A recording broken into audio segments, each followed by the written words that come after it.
from your mothers. Stop being so lazy and walk to school. But since you're the ones with the brains, you have three major problems. First, there is your school bag with your lunch, homework books, pencil cases, sports clothing, and netball shoes in my case. Then there's that unpredictable Christchurch weather. A flimsy umbrella won't do much when you want to stay dry. Number 3, the real worry, stranger danger. You never know who is watching or following you. This is why getting your parents to drive you to school is the perfect solution. You won't have sore shoulders for the rest of your life. You'll be warm and cozy and safe and sound. Now, my first worry is heavy bags. I am sure that we have all noticed a massive increase of bag weight since we've got to the senior school. And that comes down to all the extra books we have to carry. Yeah, parents go to work, just like we go to school. But do they have a heavy bag to carry? Do they walk to work? Two very good questions that the majority of us would answer with a big fat no. So instead of wasting their breath and trying to push us out the door, why don't they just turn on the car and take us? Wait till they're old and going to need us to drive them around and change their adult nappies. I would turn around and say, what about back in the day when you made me walk to school? Now it's payback. Tell your parents this and they'll be first in the car to take you to school in the morning. Weather is a big factor when it comes to walking to school. Living in Christchurch since I was a 6-month-old baby, I have learned one very important thing.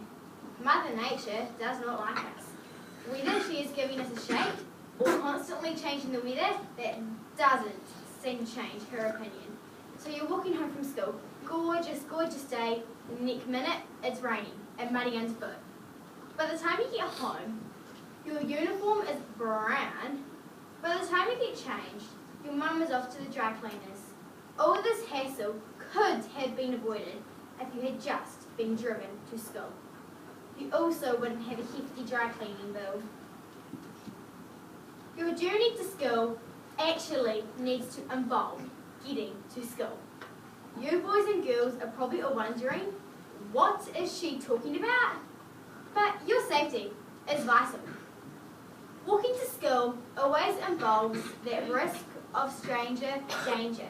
You never know when that hi, how are you, can go further. Walking to school can be dangerous, particularly on a winter morning when it is still dark.